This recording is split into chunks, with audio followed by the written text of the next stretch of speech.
बिस्मिल्लाहिर्रहमानिर्रहीम। अस्सलाम वालेकुम। आज हम बात करेंगे 3 अहम इशूज़ के हवाले से।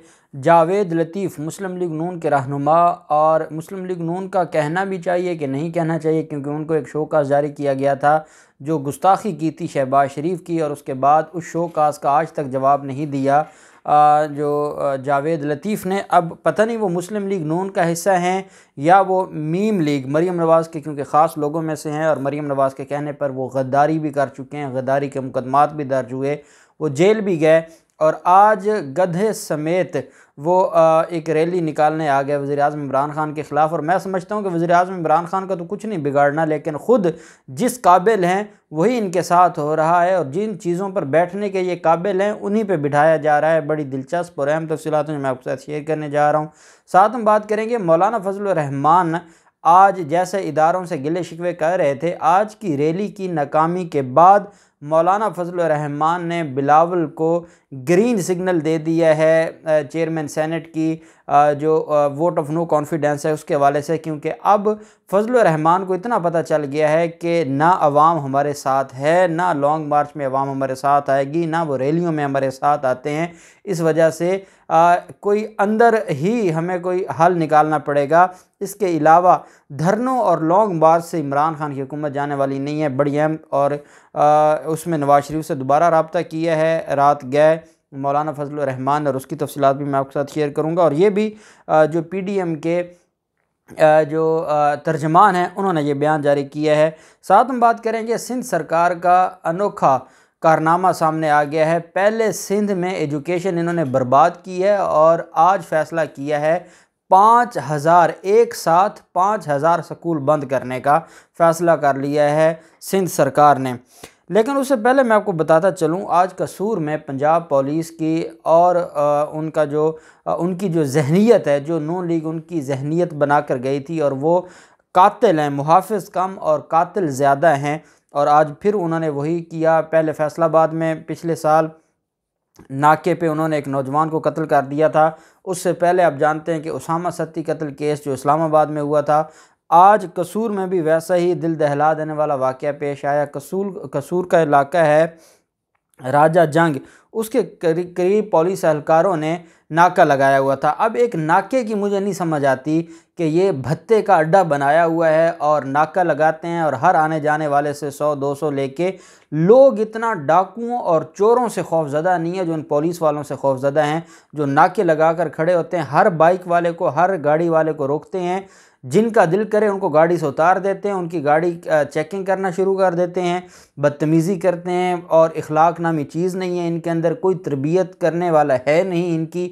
और वही हुआ कि ये राजा जंग का इलाका है, और राजा जंग के इलाके इन्होंने नाका लगाया हुआ था, और वहाँ पर जो पुलिस मोबाइल है उसने गाड़ी सवार को रोका, और गाड़ी नहीं रुकी। अब वो स्पीड में आ रहे थे, उन्होंने नहीं रोकी, जिस पर उन्होंने उनसे मज़ीद रफ्तार तेज़ होगी। लोग डरते भी बहुत हैं इनसे, लोगों को पता है कि पता नहीं क्या करेंगे, हमारे से पैसे मांगेंगे, कोई हमारे लिए को हमें कोई नुकसान ही देंगे। वाकई लोग इनसे खौफज़दा हैं।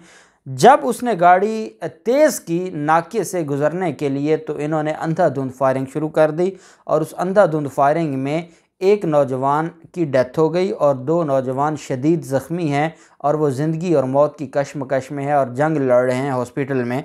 ये है पुलिस का कारनामा, ये इनके करतूत हैं। और मैं IG पंजाब से ये गुजारिश करूँगा, इंतहाई शरीफ आदमी हैं, कि जनाब ये पंजाब पुलिस जब उसामा सत्ती कत्ल केस के मुलजमान को जिस दिन फांसी लगेगी उस दिन इनको अक्ल आएगी। जिस दिन साहनिया मॉडल टाउन का इंसाफ होगा उस दिन पुलिस को ये सोच आएगी कि नाहक लोगों का कत्ल नहीं किया जाता। जिस दिन साहिवाल जो दहशतगर्दी का केस था जिसमें सारे लोगों को बरी कर दिया गया था, जब तक इन दरिंदों को सज़ा नहीं मिलेगी ये सही नहीं होंगे, और इस तरह से ये जान लेते रहेंगे।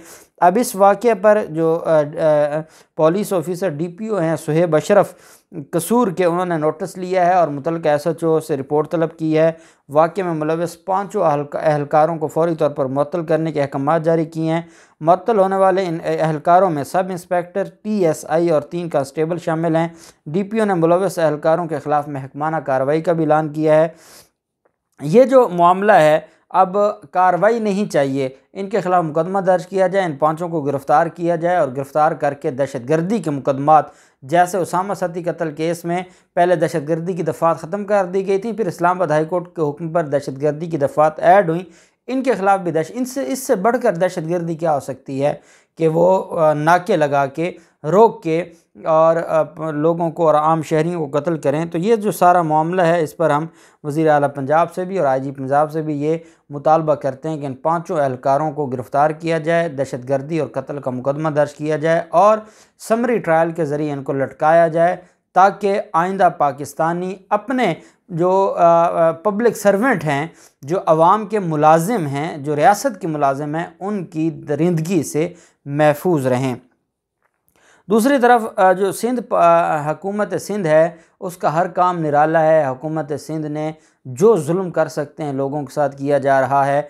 इस पर चीफ जस्टिस गुलजार साहब ने फरमाया था कि जितना फ़ंड आपने एजुकेशन पर लगाया है, अगर इसका कुछ हिस्सा वाकई लगा होता, एक्चुअल आपने वो फ़ंड इस्तेमाल किया होता एजुकेशन के लिए, तो जो दुनिया की अच्छी यूनिवर्सिटियां हैं उन जैसी पता नहीं आप कितनी यूनिवर्सिटियां बना लेते, लेकिन बदकिस्मती ये है कि आपने एजुकेशन पर पैसा नहीं लगाया। और अब इनकी नालायकी ये है, सरकारी स्कूल इनसे चलते नहीं हैं। सरकारी स्कूलों में या वडेरों के जानवर बांधे जाते हैं या सरकारी स्कूलों में शादियों के फंक्शंस होते हैं। अंदरून सिंध में जो सरकारी स्कूलों के हालात हैं, वहाँ टीचर्स नहीं हैं। इन्होंने जाली भर्तियाँ की हुई हैं और तनख्वाह हर महीने जा रही है, लेकिन वो तनख्वाह आगे जाती नहीं है, वो तनख्वाह जाली अकाउंट्स में जाती है और वो जाली अकाउंट्स दोबारा बिलावल हाउस और जरदारी ख़ानदान के अकाउंट्स में आ जाते हैं। इन्होंने खाना पूरी की हुई है, लेकिन एक्चुअल जो असातिज़ा की तादाद है वो बहुत कम है। और अब इन्होंने अजीब एक इनकी तरफ से कारनामा सामने आया है, और वो ये है कि इन्होंने 5000 स्कूलों को ख़त्म करने का ऐलान किया है। और इनकी तरफ से ये कहा गया है, मुराद अली शाह ने भी कहा है, वो जो सूबाई वज़ीर तालीम है उनकी तरफ से भी ये बयान दिया गया है कि जो एजुकेशन को बेहतर करने के लिए और फ़ंड्स को बचाने के लिए कि फ़ंड्स गैर ज़रूरी इस्तेमाल ना हों, 5000 स्कूल हम बंद करने लगे हैं। एजुकेशन आ गई सिंध में, जो एजुकेशन रेट है तालीम का वो बढ़ गया, सिंध के लोगों ने तरक्की कर ली, भुट्टो ज़िंदा हो गया। और ये हालात हैं। 5000 स्कूल मज़ीद बनाने के जो रिक्वायरमेंट है, जो टीचर्स की रिक्वायरमेंट है, जो वहाँ पर स्टाफ की रिक्वायरमेंट है, जो वहाँ पर फैसिलिटीज़ की रिक्वायरमेंट है, वो नहीं पूरी करनी, बल्कि जो स्कूल पहले से बने हुए हैं वो 5000 स्कूल बंद कर दिए जाएंगे। और मैं आपको दावे से कह रहा हूँ, उन 5000 स्कूलों की बिल्डिंग्स में इनके वडेरों के जानवर होंगे, या ये वो जो स्कूल हैं वो इनके वडेरों के डेरों में कन्वर्ट हो जाएंगे और वो सरकार के हाथ कुछ नहीं आएगा। गरीब आवाम के टैक्सों से बने हुए वो चीज़ें हैं, वो इमारतें हैं जो ये अपने मकासद के लिए इस्तेमाल करेंगे। और हो सकता है खुर्शीद शाह जैसा लोग आज के रिहा हो गए हैं और अंदरून सिंध में जितनी भी डकैतियाँ होती हैं, जितने भी डाकू हैं, उनको लीड करने वाले यही लोग हैं। तो क्या पता ये आगे जाके जो मुख्तलिफ गैंग हैं उनके अड्डे बन जाएं। अगर जो हमारे चीफ जस्टिस गुलजार साहब हैं, वो पहले भी एक बंदा है, उसने ही कराची के हालात बेहतर किए हैं। क्या करे, जुडिशल एक्टिविज़म, हम बात तो बहुत करते हैं कि जुडिशल एक्टिविज़म नहीं होनी चाहिए, लेकिन क्या किया जाए जब गवर्नेंस मुराद अली शाह जैसी हो। तो अब भी मैं चीफ जस्टिस गुलजार साहब से ये गुजारिश करूँगा कि इस पर नोटिस लिया जाए। ये जुल्म हो रहा है, बजाय इसके कि पहले स्कूलों की हालत बेहतर की जाए, अब ये मज़ीद बेड़ा गर्क करना चाहते हैं। दूसरी तरफ जो साद रिजवी की रिहाई का मामला है, साद रिजवी की रिहाई के हवाले से जो रेफरेंस दायर किया गया था हुकूमत की तरफ से फेडरल रिव्यू बोर्ड में, उसमें अब दरख्वास्त जमा करवा दी है रेफरेंस वापस लेने की हुकूमत पंजाब ने। और जो डिप्टी कमिश्नर लाहौर हैं उनकी तरफ से ये दरख्वास्त दी गई थी और उसमें 9 माह के लिए तोसी मांगी गई थी। लेकिन अब वो दरख्वास्त वापस, वो रेफरेंस वापस लेने के लिए दरख्वास्त दायर कर दी है। जब वो रेफरेंस वापस होगा तो फिर उसके बाद ये मामला आगे चलेगा और जो साद रिजवी की रिहाई है वो अमल में लाई जा सकेगी। दूसरी तरफ जो मामला है पाकिस्तान पीपल्स पार्टी का और मुस्लिम लीग नून का, अब वो मामला बड़ा दिलचस्प हो गया है। आज इतनी बड़ी नाकामी हुई है और उस नाकामी के बाद मौलाना फजल रहमान ने बिलावल जरदारी की तरफ से जो एक ऑफ़र करवाई गई थी कि हम मिलकर चेयरमैन सेनेट को घर भेजते हैं और अपोजिशन का चेयरमैन लेकर आते हैं सेनेट में, और उसमें शहबाज शरीफ और नून लीग को कहा गया था कि आप अपना सेनेटर चेयरमैन लेकर आएँ, लेकिन हम पाकिस्तान तहरीक इंसाफ के चेयरमैन को वहाँ से हटाएँ। अब ये शहबाज शरीफ की भी यही ख्वाहिश थी, वो भी चाहते हैं कि इसी तरह से मामलात हल हों। मौलाना फजल रहमान को जब अपनी औकात नज़र आ गई है और नून लीग की जो दिलचस्पी है वो नज़र आई है कि कैसे नून लीग रैलियां तबाह करने की माहिर है और रैलियों और एहतजाजों में वो नहीं आना चाहते, उनकी लीडरशिप भी नहीं आना चाहती।